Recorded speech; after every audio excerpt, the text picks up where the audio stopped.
This is no ordinary Mercury retrograde in the sign of Aries.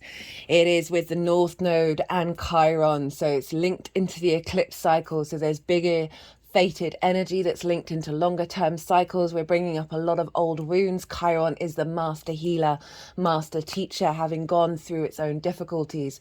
And then we find the wisdom.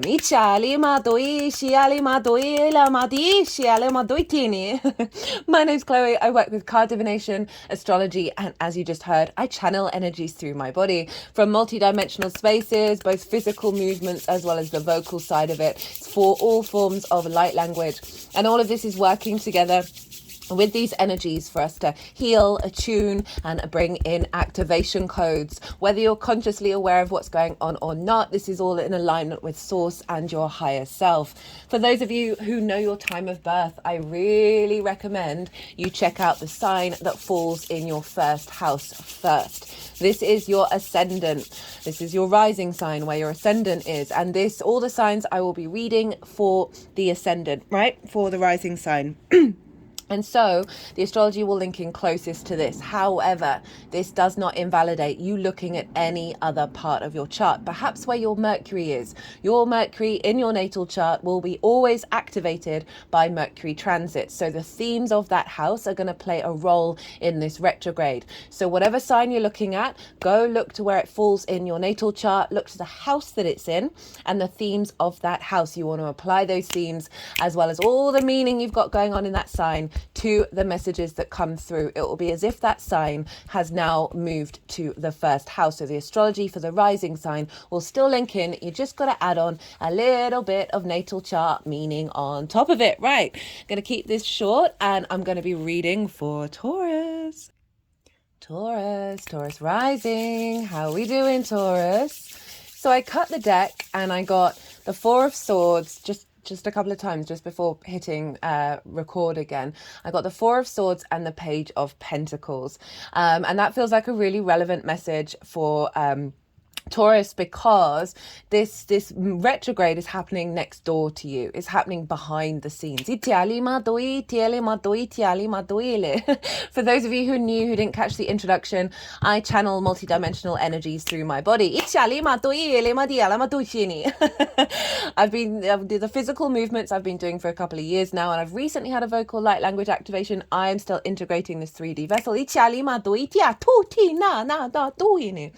And to receive like air translations. I'm still integrating all of that. But whether you are consciously aware of what's going on, these energies are here to help us heal, attune, and activate in this incarnation. So it's working with source and your higher self. And this will be coming through a fair amount in these readings.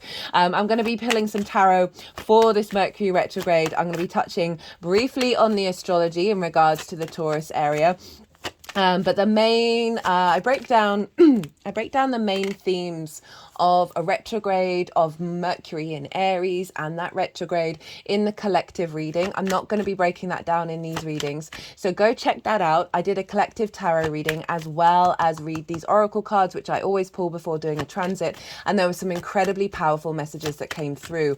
As I said in the introduction of this video, this is linked into the North Node, into the eclipse cycle. So it's part of a longer term trajectory as well as Chiron. So we've got some big energy showing up here. So you might want to go and check out what the baseline of this tarot reading is in the collective reading. So it was really powerful.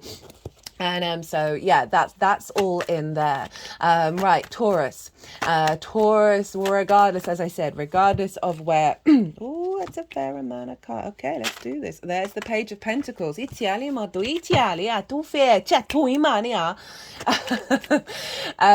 is happening next door to you. It's called inverted. It's an inverted aspect. There isn't a traditional aspect here, and it's kind of, imagine you're sitting next to somebody, but you're both looking forwards. There isn't that direct, clear line of sight. So you don't have that clarity as you would with a normal not a normal aspect, a traditional aspect, one of the main ones.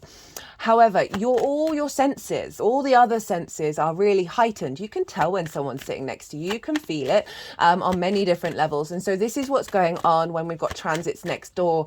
is there's a sense of osmosis going on. That is a permeable membrane between these two signs where the energy is feedback looping between the two, but it's a subtle energy. And when I say subtle, I don't mean not powerful. Subtle energy is incredibly powerful. But it might not be as obvious as other transits. It's all going on behind the scenes. So it's really fascinating with this vocal light language malarkey, that sound that you just heard, that transmission that you just heard, has never come through before to my recollection until I did the collective reading, and it's turned up in every reading for all the signs, and you are the final reading here. I'm going to be doing a meditation and seeing what messages want to come through. As I said, I'm still integrating the translation process, see what wants to come through, and then I might do a little community post, or I might do a video of what that frequency is. It's a very interesting, I'm still musing on it. And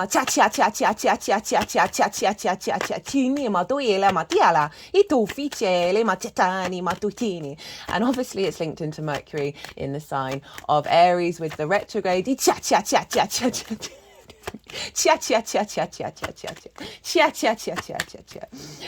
kind of sound like laughing. Right, okay, so there's going to be 5 piles. This is the first, it's going to be the overall theme, the lessons, the blessings, the tools to work with this retrograde, as well as how this all manifests moving forwards. Everything's in the description box, right? All the dates, all the phases that the retrograde is, and all the degrees, all the astrological energy at the time. So I've focused in the collective reading of like this, the days that Mercury changes direction, or the days that Mercury enters the retrograde phase. And so where the astrology linked into that, onto that day, onto that moment, is the imprint for that part of the cycle. So I break that down in more detail in the collective reading, but it's also all listed out in the description box if you want to go and write them down and then see what comes up around those key days.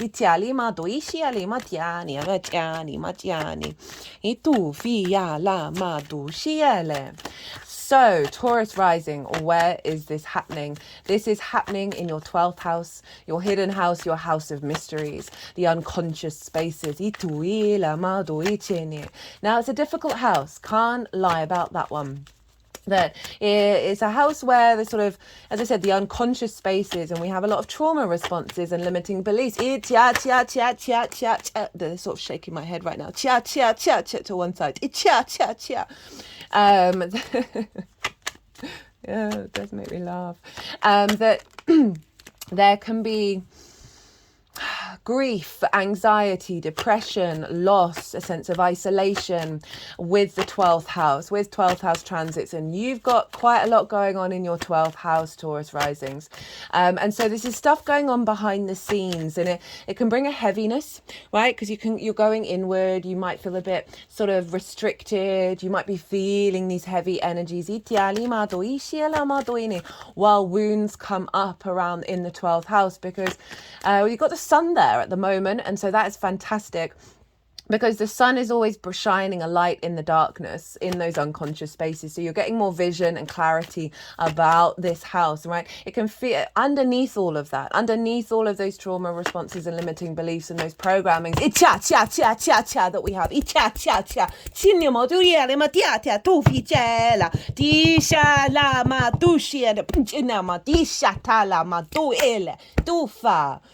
Woo, Taurus, whoa. Is all the magic of your soul, the occult, the hidden, the magic, the behind the scenes energy, right? So it's a very, very, very, very magical house, but it's also a difficult one. Often this area, this chart, is the Aries energy, can feel very personal to you, right? Deep in your core, in your unconscious spaces, but it might not be very integrated in the rest of your chart, and other people might be surprised by it. It also might feel a bit out of reach to you, even though it's very personal. I love a Mercury retrograde. Whoa, okay. In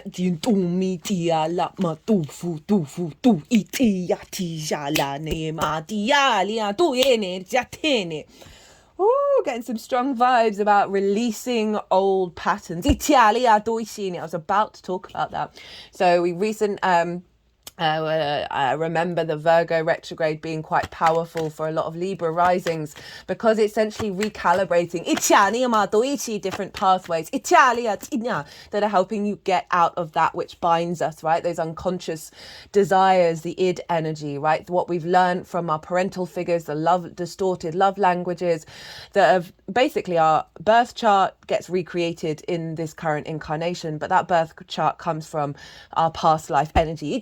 And also the ancestral energy of these wounds that we hold in the unconscious spaces that can have quite a compelling grip over us. So Mercury moving through there.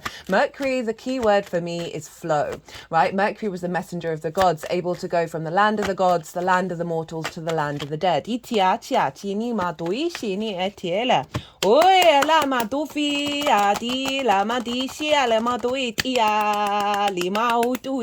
very excited about your reading, Taurus. That Mercury is like, everything is information. The whole universe is information, and Mercury has the ability to transfer that information, to connect the dots, and what it really wants is flow. It's the fastest moving planet, so it is here to cultivate that flow. But with the retrograde, it slows down, it goes back over the same degrees 3 times. We're currently in the shadow phase. It's going to go retrograde on the 1st of April. The shadow phase can often bring up a lot of stuff that's going to be activated in the retrograde itself. So with a retrograde, it's very yin energy, right? Yin energy, the feminine, the night energy, observes, cultivates, strategizes, right? There's an element of planning, of nurturing something. And also patience rather than the immediate action of the yang energy. So there's a sense of here, a cultivation of just patience, of slowing down, of allowing things to ruminate in order for us to find depth and nuance in this area of our chart, right? Mercury's going over this 3 times, so a reevaluation. You're sort of being able to find new pathways when we go over the same territory, like find that hidden little magical path that on the first go we might have missed. Mercury in Aries is cardinal energy. It instigates, right? It begins the new cycle. There's an element of leadership here. And Aries is obviously ruled by Mars. It's the fire sign. It's the first fire sign. And so there's a real sense of autonomy and sovereignty and the independent energy. Mars and the Aries energy wants to experience life through its own experience, right? Rather than being told what to do. And so this is all kind of hidden behind the scenes. There's a root within you that is incredibly independent.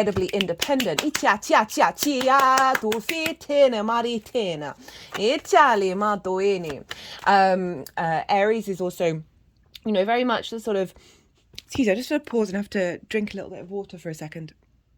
Sorry about that, Taurus. It's really fascinating, actually, so there's been a lot of throat chakra stuff go on in the last couple of transits leading up to this one, and I had this tickle, this real sharp tickle in the back of my throat, and there's obviously collective throat activations. Mercury is obviously about communication, that I haven't had it. I don't think for any of the other signs, but it's come up here for the 12th house of this block around being able to connect to that independent energy, that ability to express oneself instinctively from your own autonomy. You're obviously Taurus, I mean, I think all the signs do collective work, even from an individual space, but this feels like this is really linked into the collective.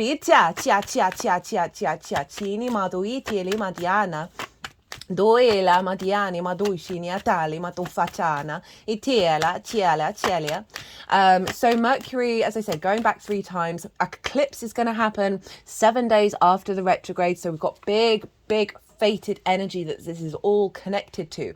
You are getting a new, fresh, new instigation with that eclipse in your 12th house. So this is very, very powerful stuff. And Mercury, so a revisiting of old programming. Old unconscious spaces. I feel like Mercury in Aries, that first spark of fire, right? A personal connection to fire. It's very individualistic. But the fire, the immediate instigating of like cleansing through the power of the fire, of the transformative energy, old patterns. And then activating new pathways that's helping you connect to that spark of spirit, right? In the esoteric tradition, fire is very much linked into spirit, into source. And this is our personal connection to that energy via our soul. So this is getting activated like a new pathways of communication, of how we collect information and then what we do with it based on our soul's inherent frequency. And when I say our soul, I mean you, basically, right? It's not separate from you. You are part of it, but we are here to journey back towards it. It's always inherent within you already. But so much of the unconscious, the conditioning, both socially, personally, ancestrally, past life energy, all of this builds up that we peel back the layers with.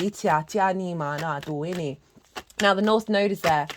This is big, big energy, what we're striving for, what we're heading for, right? And so the North Node there will have been having you have a focus on this area. You've got more energy around navigating this. So you're actually being really empowered with this transit. I've done a North Node, South Node, Libra, Aries axis transit already. I did that when the nodes moved into the signs. It's in its own playlist. It's really easily accessible. And that's where in the Taurus reading, I will talk about North Node in the 12th in way more detail. I'm only going to touch very briefly on it here. And also in the introductions of that transit series, I talk about the North Node in Aries in general, South Node in Libra, what these two mean and how they work together. So if you want a deeper understanding overall of the eclipse cycle, as well as how Mercury is now linked into that, go check that out.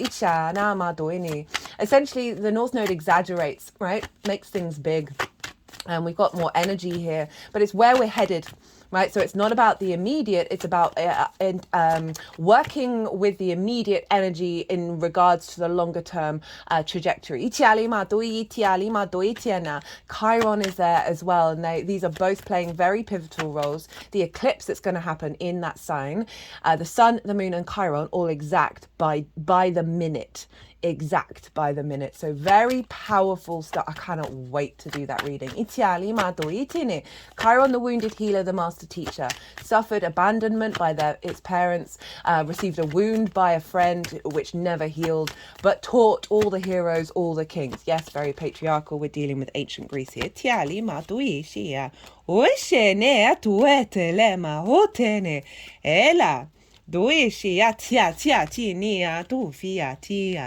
Ela madoe la disiati ala maduene. Etene, What was I saying? Chiron, that's it. So Chiron's bringing up a lot of wounds around autonomy, right, of the individual. We've seen that collectively over the last 4 years. We've seen that be absolutely decimated. We have it in various degrees. We've both got certain laws being passed in America around reproduction or the dismissal of that, if you get my drift. We've also had lots of our physical body being demanded that we do a thing very quickly. Oh, it makes me angry. Anyway, I'm not angry. It's part of the process of the collective. We've had a lot of legal things be turned over that were so abhorrent in the collective. I wax on about this in the collective reading for the Libra eclipse because Libra is Lady Justice, so there's been a lot of law come up, thank goodness, that's gone, hey, no, this is absolutely fucking ridiculous. I do apologize. I've been swearing way more in this transit. Not surprising, it happens every Aries transit. Sometimes the Scorpio ones as well, ruled by Mars. There's a sense of I love swear words. I think they're brilliant. I'm British. This is what we do, but I do try and be mindful. But I've really noticed it just naturally come through quite often. Anyway, right, in terms for the 12th house. So Chiron, has the capacity of through the wound is the medicine. Through the snake bite, we find the venom that is the antidote. It's very much linked into past life wounds that we are here to then find the wisdom with.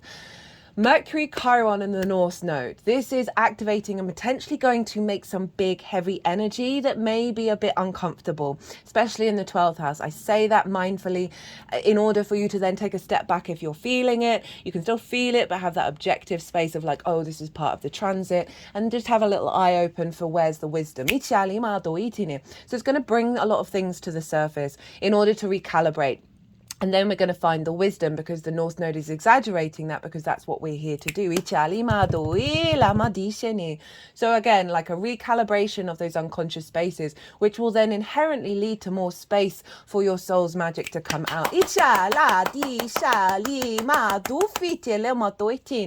Now Mars rules Aries. So what's going on with Mars is influencing what's going on with Aries. And Mars is over in your 11th house of hopes and dreams, friends, groups and alliances, and reaping the benefits from your 10th house. That's your career, your life purpose. It's the house of good spirits. Mars in Pisces, I'm loving it. There's a flow, there's your instinctive, intuitive connection to source. Pisces is very fluky, very synchronistic. It's kind of not the rational. It is the unknown bubbling up and popping out of anywhere. And you're like, oh, that feels like gold, right? That feels like there's a spiritual wisdom to Pisces. Mars moving through there, we're more in our motivations and drives, and our actions are more in alignment with our spiritual nature, are more in alignment with our empathy, right? This ability that all rivers lead to the same ocean energy. You've got this more motivation and drive to take action around your hopes and your dreams at the moment, around how you operate in friends, groups and alliances. You may be collaborating at the moment. And also sort of maybe there's some more action going on around a build up around reaping the benefits from your 10th house. All of this energy is feeding into the unconscious spaces. So there can be limitations in the 11th, right? Of not reaping the benefits, of not connecting to groups, of not seeing your hopes and dreams that may be based from unconscious spaces in the 12th. That this connection with Mars is really saying, hey, let's get an alignment. Let's get this house in alignment with what's going on in the unconscious spaces. And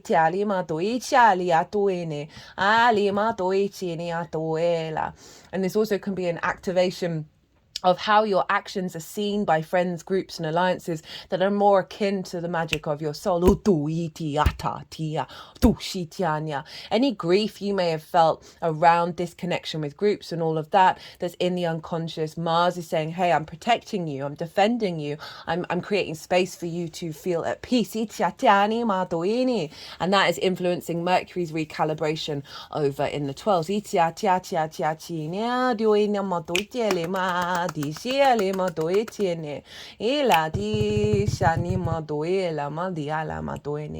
Now Mercury, oh no, okay, so I haven't mentioned this with every reading because I'm trying to keep these shorter. That Jupiter traditionally rules Pisces, so Jupiter is influencing what's going on with Mars. Where's Jupiter? Well, Jupiter's in your sign, Taurus, and your card is right here, the Hierophant. So this is in your ascendant of how you embody your sun or your moon through your actions and your deeds, right? It depends whether you've got a day or a night chart, which luminary is giving wisdom to your navigator, which is your ascendant, of how you move through the cosmic waters, right? It's the lens and how you move, your actions, right? It's your body, your appearance, your character, your sense of self, and it's often how other people see you. And so Jupiter's there expanding the wisdom of self and your embodiment, and that's feeding into Mars of you instinctively and intuitively following the synchronicities in regards to how to move through groups and alliances, how to seek out those rewards, of how to establish and build your hopes and your dreams based on your own embodiment. The wisdom of you being seen through your actions by others, and then that's all all feeding into the 12th house of an alignment of this wisdom that's coming in, this sense of knowing of self that's then feeding back into the 12th, that's facilitating Mercury in its recalibration. And also that 12th house, first house osmosis, like what's going on behind the scenes with Mercury will be impacting as how you move from a place of like that Aries energy that's getting embodied into your Taurus lens. Now, Mercury rules Gemini and Virgo. So these signs are going to get a boost after this retrograde, right? They're always being influenced by wherever Mercury is. And Gemini for you is in your second house of your resources, your skills, your tools, and how you manifest and make regular income. It is the things that you value, and most importantly, how you value yourself. So we can have distortions around our own value that then block our ability to manifest. So Mercury revamping those unconscious spaces is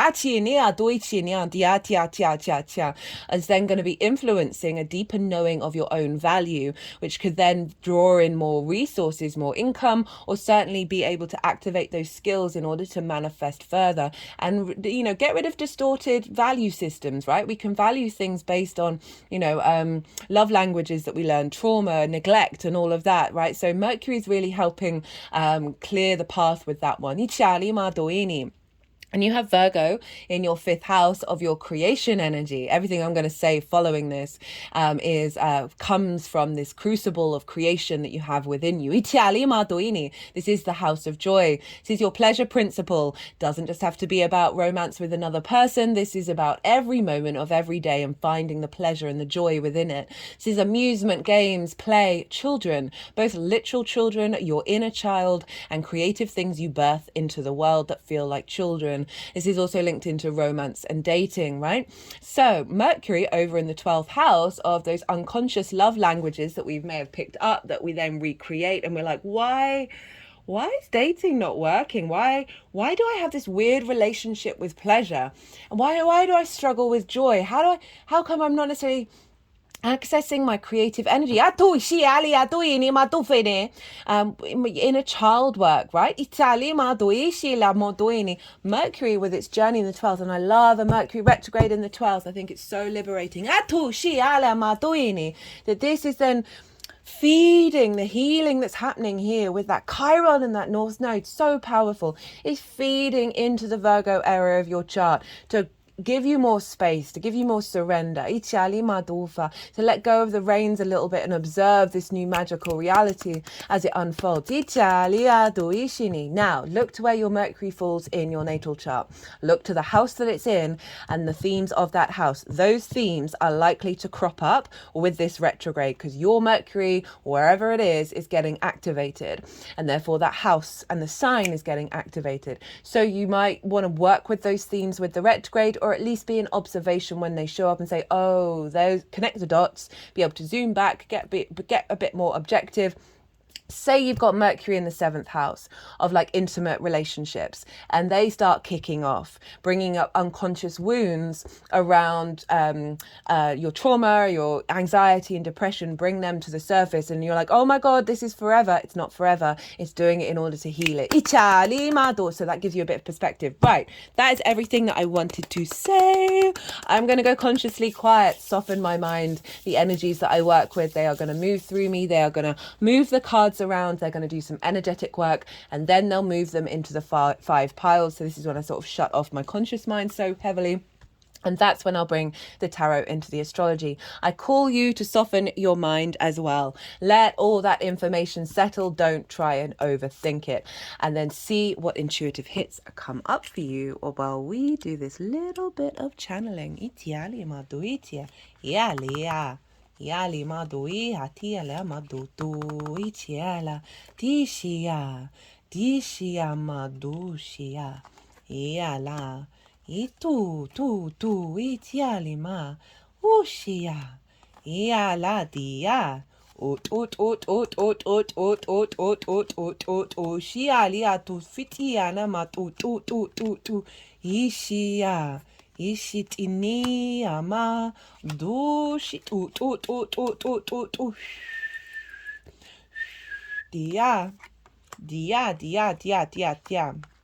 Ela, King and Queen of Wands. Itian, ya, tian, tian, tian, tian. Ya, tatiana. Oh, shiala. Itu fitia lama to ishia. Right, I've been trying to make a little bit more space for when they do this and talk about what I'm picking up from this process. that devil card, I mean, usually I read the Capricorn card in different ways, but that's coming through very, very loudly of things in your unconscious that have been blocking you, new ideas coming through with it. We've also got the High Priestess activating your intuition and your magic and your ability to communicate more with that. And then we've got the process of working through that, of clearing out the burden, finding the wisdom, renewal of a intuitive connection to your 12th, a resurrection of it that's leading to your embodiment, your strength of an inner gratitude and inner peace, with a reactivation of your spark of spirit that's bringing in some emotional control, some stability, that is able for you to make the right decisions and find the right engagement with others and be in union. Itiania, there's giving you some stability and a more mature energy in your 12th house where you're more confident within it. The overall theme is that things are coming into balance and you are nurturing this as we go through this process, that's leading to you no longer feeling unsteady with your value, and that leading to a legacy with thinking differently. Right, okay, now I'm going to sort of shut my mind off again, and the energies are going to move these into the 5 piles. Duela. Itiali. Ishialia duela. Inia. Shia dinia tianima. Iala madia. Diale ma doitini ma doitiala. Tiene matina tianimo doitini. Ela ma doishala. Tieni ma tiene. Ela diania tieni. Fialia. Oela maduishela tiene moduishene. Ela dinina dina duini. Ea tu fitinia. Tu. Ela. Nitena matishelia tu fiatini. Ela mayania. Tia. Utu tia. Tuile. Ela mariala. Ituile tiala. Oele tia shiani. Tu tiali atishiali. Oela maditiana. Ela tishinima. Doele diala. Itia tu fitini madiala. Iala matuele.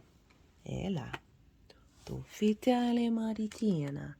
Tishinina ne matuini. Titala. Tu fala. Tia. Right. Look at those aces. Hello, Taurus. New beginnings. Overall theme. Sorry, I'm a bit, I wouldn't say I'm OCD, but I like things to look nice.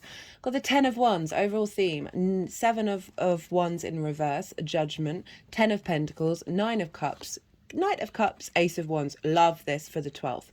Okay, so this is a sense of weight, of burden. This figure... it's so hunched over. Our spine is so important, and the energies that I've channeled over the years, their focus when we're doing physical movements is a lot of spine work, like the unwinding of the spine, unwinding of the tension. This figure cannot even see that it's a beautiful day. They cannot see that they're nearly home. So there's a sense of a lot of weight, a lot of you're carrying a lot of karma, collective, like sort of energy. You're carrying a lot of unconscious burdens.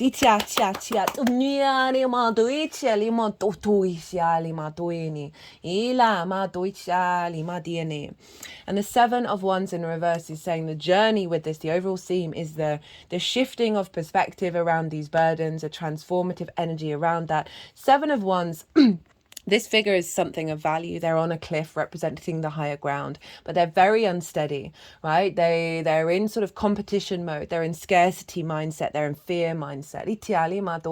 This card for me is one of the key cards of what we're struggling with at the moment as a species.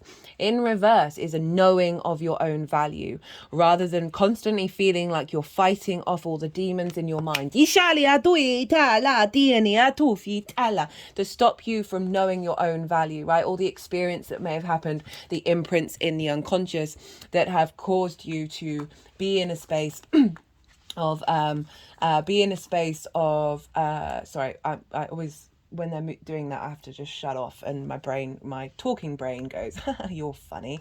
And so this process is transforming that and shifting of you understanding your individual value. We got it with the Judgment card. So this is Pluto. Pluto is aspecting Mercury at the beginning of the retrograde, and this is about a leveling up, a refinement, right, of the unconscious spaces that may have been stuck in the ground and stagnant, that they are now being raised up to the angelic frequency. They are grey, representing wisdom.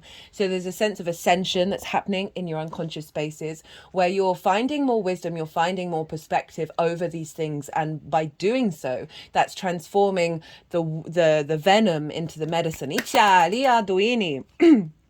Ten of Pentacles.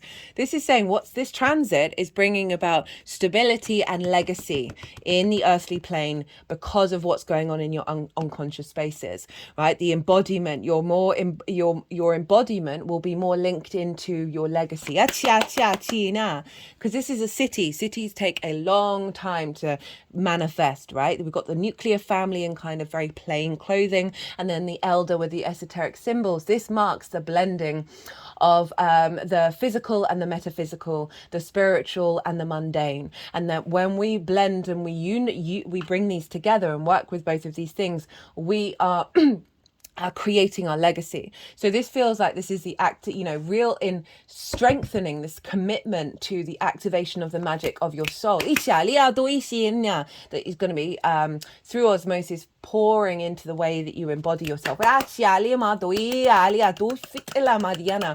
potentially the magic of you is more accessible to friends, groups and alliances, and then that's going to be activating a higher frequency around bringing in soul family to collaborate around hopes and dreams, and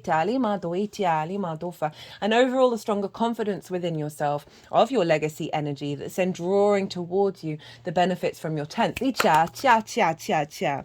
Nine of Cups. This is great for the 12th, because this represents the inner confidence, the inner abundance and the inner gratitude that we cultivate with the Nine of Cups. It is a wish fulfillment card, but I tend to veer away from that energy because it is about your frequency within you that's in like feeling very sated, as if you are complete. So fantastic that that's coming up, that this transit, the theme of it is bringing in a more balanced individual confidence. And then we've got the Knight of Cups and the Ace of Wands. So the Knight of Cups is the embodiment of the true romantic, right? Of the cups, of your intuition, of love, of emotion, of creativity. This knight moves through the world with rose-colored tinted spectacles on, right? And this is not a bad thing. This is about seeing the love in everything as you move through the world, and also being very guided by your intuition to to find that, right? To navigate towards that. And so you're embodying this Nine of Cups. And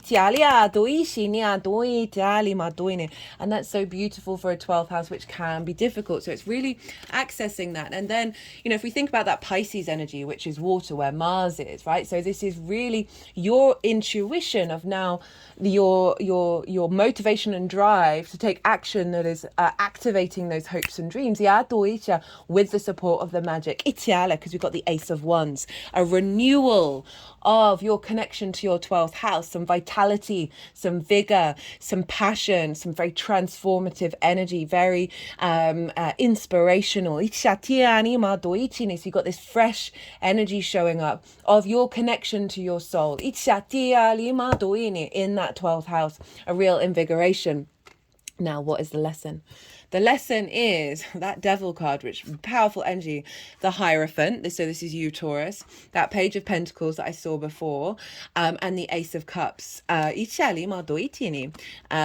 the Devil. So very strong, unconscious binds, chains that are around us that we can easily remove, right? I find that easy part of the description of this card a little bit it's a delusional, really. I mean, I think we can there are times, there are moments, there are people where we can snap our fingers and the chains go. And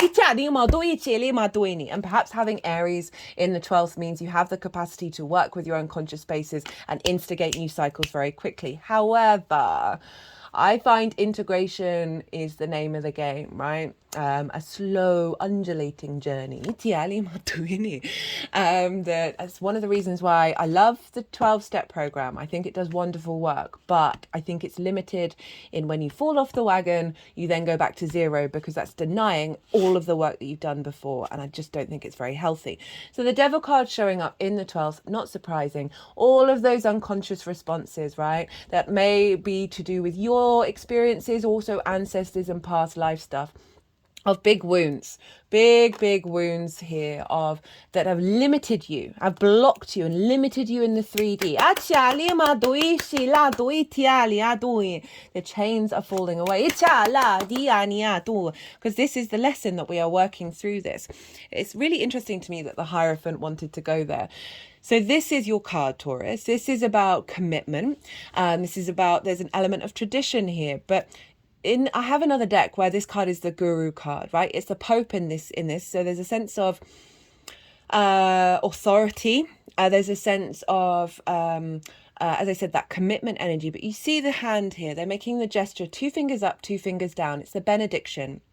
And this marks the bridge between the light and the dark, the day and the night, the duality of existence. And that we need to go through certain journeys in order to understand both sides of the same coin and find that deep embodied wisdom, right? Taurus is very much about the embodiment in your senses of how you connect to the 3D realm.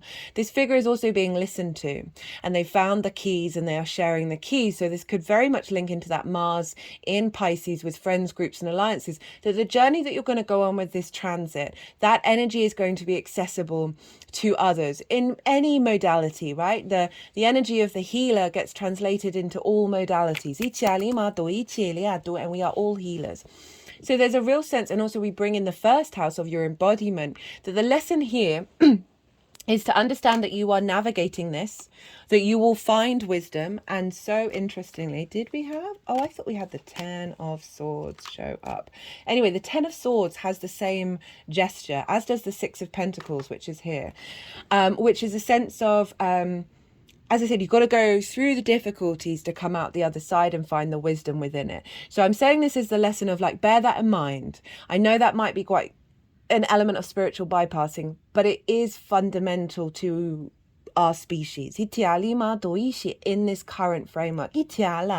But whatever it is, the lesson is you're coming out the other side with a stronger embodiment of self, more wisdom, more authority, right? It's the Pope, but not in a negative way. Because we've got the Page of Pentacles and the Ace of Cups. So this is saying, that through this journey, the lesson is that new ideas, new ways of thinking are going to show up, right? Pages send messages. They're very excitable. They like to share lots of information, but they're the first court card, right? So they've just got into the court. They're so excited. So it represents a new cycle of perhaps of learning the new landscape. That there are other pathways out of this. And you're going to come through it.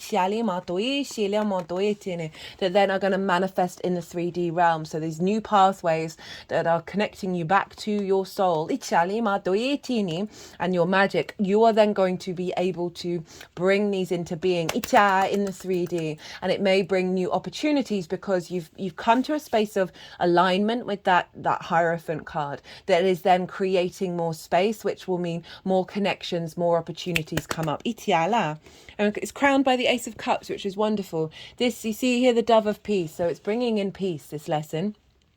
It's bringing in, there's a sense of overflow, there's a sense of abundance, heightened intuition in relationship to that, right? So the combination of the Pisces energy and the Aries energy are bringing that magic through, but also a sense of renewal, a sense of refreshment. You are being offered this new sort of, not necessarily a clean slate because it's based on everything that was underneath it already, but essentially a real sense of, I am entering a new cycle that's more connected to the love of self. Okay, so the blessing. King of Cups, High Priestess, Page of Cups. So big intuitive energy showing up for you here. That water sign is really influencing what's going on here with Aries. King of Cups. Love this for the blessing of the 12th.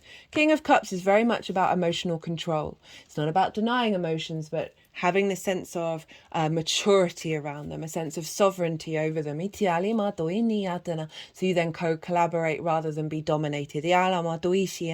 This figure is sitting on a throne on an ocean, right? And they are not bothered about whether they're going to sink. So there's a sense of moving away from fear, anxiety. I love that a king has shown up here and here for the 12th of you having more sovereignty over those unconscious spaces, right? You having more ability to act upon them from a very mature place, right? A sense of that authority. To be able to work with your magic. Your actions with that, you've got the Knight of Cups, the King of Cups, the Page of Cups, of really embodying love while cultivating the strength of you being authentically yourself. You're liberating any blocks around that, of any dismissal of that. It's allowing you to fully embody. The High Priestess, again, highlighting the intuition from the magic of your soul is getting really loud. You're clearing a lot of clutter. This is sort of this embodiment. This is the moon, right, of your emotional needs, your being met, your intuition being heightened, your nourishment, that you're drawing all this towards you now, right, rather than that Capricorn energy, that devil energy of being restricted.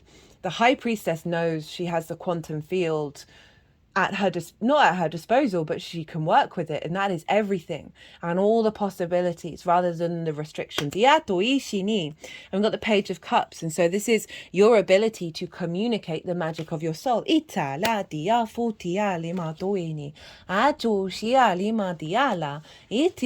just as simple as that, really. We've got the Seven of Swords here. I love the Seven of Swords. And on top of the Death card, so there's an element of letting go of an old way of thinking, old preconceptions, right, in those unconscious spaces. It's not just the mind, it's all the other subtle energetic forces that we work with. And this figure is stealing away conflict, is stealing away the Five of Swords. So the battles, the war that you could have in your unconscious spaces, very likely with Aries in the 12th, right, ruled by Mars, is the god of war. There is some combative nature there. So it could be that these internal spaces, these unconscious spaces have been waging war with you. you.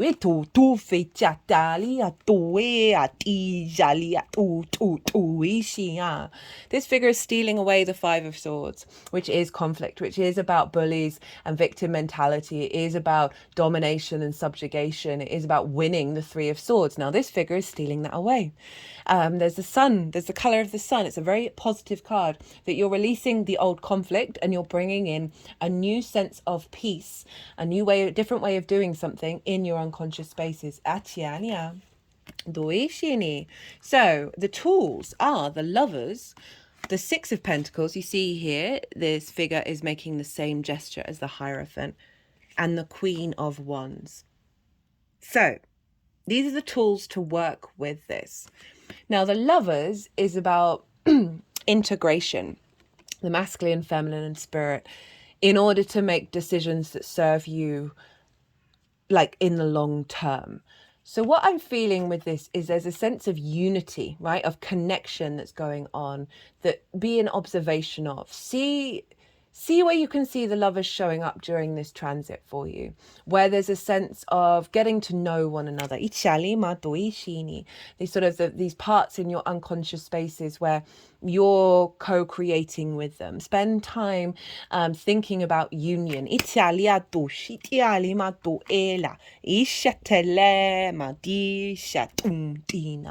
is also the Gemini card, right? So that's your second house of your values. So maybe do some meditation of value around your own understanding of your own value. You also could do meditations around activating your magic that feeds into your skills and your resources. But there's so in terms of a tool, there's a sense of observe your choices, okay?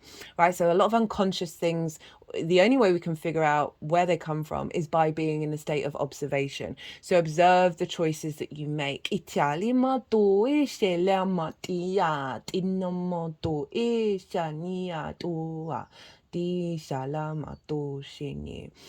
And seek integration. Rather than fighting what might be going on, allow these things to talk to you and give you wisdom and give you the medicine, and then integrate rather than separate and banish, right? We're not here to shame any of the wounds.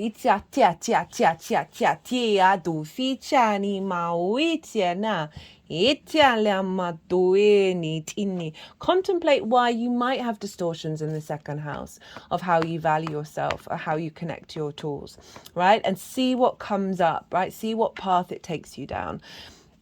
And then we have the Six of Pentacles. Now, this is about rebalancing. This is about knowing that there's a higher being, there's a higher force involved that's helping you get out of a scarcity mindset, right? The Five of Pentacles, feeling left out in the cold. That focus on the fact that you are no longer rejected. Your connection to your unconscious is coming back into balance, and you're receiving resources, right? So to help bring that in. So I think it's the idea behind this card of that balance, of that reconnection, of moving away from the scarcity, from the fear mindset, of that. If we spend time imagining this, right, even though I've just said think about where those traumas come from, but I also really want you to focus on the unification, right, the balance, because this is a retrograde, so we're not going to have all the information straight away. It does call for patience, it calls for pause, and meditation, especially in the 12th, can be a really wonderful thing to hear what Mercury is trying to tell you. With all of this process, the main tool to focus on is the Queen of Wands. Now, queens are very yin in nature. They nourish, they bring depth, they bring nuance, they observe, right? So this is a sense of cultivation of the process that's going on, to observe and to nourish. You know, maybe do some candle work, obviously be safe, and meditate looking at a candle and send that flame nourishment. Send that flame, which represents your unconscious spaces, the power of the Queen of Wands. She's very independent. She knows when to say no, right? And so having Aries hidden may have blocked your ability to be that sense of, this is what I want. She's also holding a sunflower, which is always able to find the light, right? So really sending that light, sending that nourishment, sending that luck of the black cat. right? The magic, Kitiali Maduishini, and spend time over there. We're not going to leave this cycle until the 13th of May. It's a long one, right? Of really spend time nurturing those unconscious spaces, right? Giving them love, giving them company, and allowing whatever comes up to flow through you, and know that you are going to come out the other side. And there's such a beautiful energy showing up here of a real empowerment. Ichali Madue. Speaking of empowerment, how this energy is manifesting moving forwards. We've got the Four of Pentacles and the King of Wands, right? So through that journey of the nourishment, you are then activating the King, right? Kings can only make sovereign decisions based on all of the wisdom of the Queen. And so the Four of Pentacles, love this. It's been showing up a fair amount, actually. I read this quite differently to a lot of tarot readers. I think it's an incredibly positive card, right? Sometimes I'll get the negative version crop up. I'm not getting that here. This is about your internal energy, right? There's a level of protection and safety that it's in. There's a boundary where our internal energy isn't as permeable with the outside world in a way that depletes us, in a way that takes away our security, in a way that takes away our manifestation, right? This card is saying what's coming through here is an inner strength that is then reflected in the 3D world, that embodiment of self, that sort of, this figure has the pentacle underneath the feet, over the heart, and on the crown chakra. The pentacle is the 5-pointed star of Venus that she makes with her retrograde cycle. The energies of Venus, you are ruled by Venus, the sense of feeling good in the 3D world, the sense of creativity, love, joy, and all of that. These are protecting the feet, heart, and crown chakra. There's a sense of security and sovereignty that you are not being diminished by the external energy. Itiala, they're wearing a crown representing sovereignty. And with this, I want to say armor, is Mars, it is Aries, right? That there's this protection that's coming in, the sense of strength within yourself that then leads to you manifesting security out in the world. And you feeling secure and powerful in those unconscious spaces. We've got the King of Wands. Kings take action, and they are autonomous and mature and sovereign in their nature. As I said, the king can only take that kind of action with all the wisdom of the queen and the yin energy. So there's a real sense of now you feeling like the king of your kingdom in your unconscious spaces, right? Of being able to navigate and work with the resources that you have there in order to take action, in order to create and be sovereign in your own nature externally. What a powerful card to end on. I love that, of taking action with the magic. Okay, right, I'm going to get one oracle card from, two oracle cards from this, the Four Agreements Oracle deck. This was given to me by a fellow Mercury Retrograde being who has that in Scorpio, which is a Mars-ruled sign. I love the book. I recommend the book to anyone. It's very short, it's very cheap, and it's incredibly profound. And the Four Agreements will serve you. They can be difficult to get into a habit, but they will serve you. Okay, so oh, there was two there already. Well, you got three now. Yeah. Don't make assumptions, eliminate gossip. Making assumptions is a setup for suffering, because usually we gossip about our assumptions. We make assumptions and believe we are right. Then we defend our assumptions and try and make others wrong. I'm wondering if this is linked into that friends, groups, and alliance energy, right? Of like moving away from that permeable membrane of energy, or of the gossip, right? And that's because of that's then strengthening your inner power, moving away from insecurities and anxiety, because the social anxiety that comes from that. But what I'm really feeling with this is the gossip in your mind. They just sort of went quite wild with that one. The unconscious spaces, right? Of I feel like this is a tool of don't make assumptions of why any of it's there. Just let it move through you and then see, right, so, this is remind me of like dream therapy. Like there's loads of different ways of activating dream therapy. But one of the things that is across the board in all of them is if you have a recurring nightmare, try and turn around and face the monster or whatever it is, because it's usually trying to tell you something. There's usually like a memory or a trauma or whatever it is that needs to be healed. And what I feel like this is like, don't make assumptions about what's going on. Listen to what's coming up.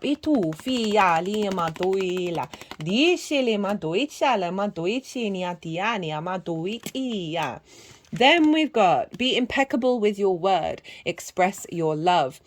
Impeccability of the word can be measured by your level of self-love. If you love yourself, you will express that love in your interactions with others, and that action will produce like reaction. So what I'm feeling with this is that don't put assumptions into the process. See what things have to say to you, and this is going to help reconnect with love, right? You've got so many cups of loving those parts of yourself. They've got you this far, right? And often so many of those things were safety mechanisms. Of really connecting to the love of all the good, the bad and the ugly within you, and really finding that deep love, that deep self-love, and the recalibration of with Mercury of how you express that. I love that this is coming in. It's then going to allow you to be more autonomous and impeccable with what you have to say and how you say it, because you're moving away from these assumptions. Be impeccable with your word. Speak with integrity. Say only what you mean. Avoid using the word to speak against yourself or to gossip about others. Double gossip. Okay, so for some of you, this is gonna, or any wounds around perhaps people gossiping about you as well, that then you then gossip about others because you're just repeating that cycle. There's definitely something around that as well about others. Use the power of your word in the direction of truth and love. So this is sort of summing up both of these things, of any sort of, those whirring thoughts that we have, of just breathe and let them through, and figure out, okay, what's at the core of why you feel the way you feel, and then get further and back. So the practice that I do all the time is I constantly question every response I have to everything, and then I figure out, does this really matter to me? Is this really important? I look to core wounds. I then peel back, okay, well, what does that core wound say? Is that even a part of me anymore? Is this going to bother me? Can I release it? And like really, really refine back. And then it gets you to the root of your own integrity. It gets you to a place where you're then able to communicate in ways where you are authentically yourself, but you're also facilitating others. Is a really beautiful harmony, right? With this one as well, it came up for another sign. It might have been Cancer. About any meditations that you do of connecting to the feeling that you'd feel as if your unconscious spaces were sated, were complete, were in flow, were in balance, that you were able to communicate with clarity. Tap into the feeling, and also be careful with the meditations in terms of exactly what you're saying. It feels like there's a lot of power around that at the moment, that is really getting you to reassess and reevaluate, because Chiron's going to be bringing up a lot of wounds. I feel that this is about it. And you've got to just take that step back and then work out what's important to you. Patience. This is the name of the game with the retrograde. Allow things to unfold. Sleep on things and see whether you still feel the same the next day. Then evaluate and do all of that kind of work. I would say before you go to sleep and when you wake up, do a little meditation of I feel complete, or whatever practices that you have that just help you recalibrate back to the truth of your soul, rather than the trauma responses and liberations and limitations. We've got that devil card, right? So there is a likelihood that some I don't like saying ugly, some difficult energy is going to show up that may feel like it's got quite a grip over you. Got the moderation card, so this could be linked into addiction or moderation around thinking about what other people are doing, and like thinking about other people, thinking about other situations rather than focusing on what's going on with you. But there's a real sense of, with that energy that came off that devil card was really, really powerful. And I'm not saying it to scare you. I'm saying that what's coming up is going to get released, and then that's going to free up so much space in your heart.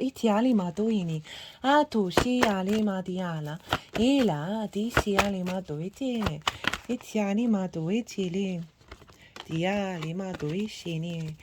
had that Four of Swords, and I just saw the physical activity in reverse. The Four of Swords is going into meditation, knowing that you are held by something bigger than yourself, to contemplate the Three of Swords.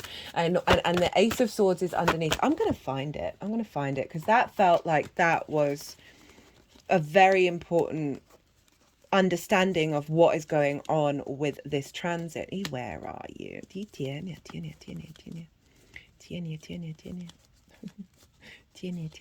Ciucine Mariale e tu fiane maduele diala madushela madui duile. There we go. Itzana e tu fitiania. So you see here, I think this is so important. These figures in a church, right? They are being held by something bigger than themselves. They're contemplating this Three of Swords in prayer, in meditation, and then they are discovering the Ace of Swords, that clarity. So there's a real, tap into that space and know, even with the, facing the monsters, know that you are held at this moment. And this is really, as I said, clearing up space. 11th house, hopes and dreams, right? Of bringing in more motivation and drive and action, that Mars energy, because there isn't the heaviness going on so strongly in the 12th, that it's actually clearing up so much space and clearing so many limitations. Got health as well. That's really interesting. So that's opposite where the South Node is, that the unconscious spaces. Okay, the final card, domestic harmony. The unconscious spaces, our psyche can impact our health, and I feel like this is going to help. You've got the South Node there, so in your 6th house of physical health, that this is also helping, obviously, with your mental health, and then helping with your physical health. That is then taking you to a place of joy, right? We've got domestic harmony. Love that for the 12th, right? Of you being at peace with those demons, right? They are just doing their job. We're all on the same work crew, by the way. We've all got a job to do, haven't we? So like really try and step into that perspective rather than seeing the wounds and the pain so much, that this is just, we signed up for all of this nonsense, just FYI. And I'm not saying that to spiritually bypass in any shape or form. It just helps me mitigate difficult circumstances and be like, okay, I can breathe, I can take a step back, don't need to take it so personally. Right, Taurus, I'm going to leave it at that. What a reading. If you enjoyed this reading, it would be an honor if you hit that like button. If you'd like a personal reading, I've recently launched my website. Had so much fun with AI art on that one, on the spring equinox. And that is in the description box, where I list all the services, what my vibe is. I mean, if you're watching this video, you know my vibe. Be all Taurus. This is going potentially, it's going to be a difficult transit. And I say difficult just because it's the 12th house. There's heaviness here, right? Some of you might just be breezing through, just going, where's the magic of my soul? Come to me. And just activating that. But I find that's very rare that that's the case. There'll be a balance. There'll be a ratio of this. Depends what's going on in your chart as well. So, your chart, your solar return, your perfection year, all of that can really impact the impact of the transit. I have no fear for you whatsoever. I think this is very, very powerful and linked into a collective energy. So thank you, Taurus, for doing the work for us all. Taurus, be good to yourself, be good to those around you, and most importantly, be well until we meet again.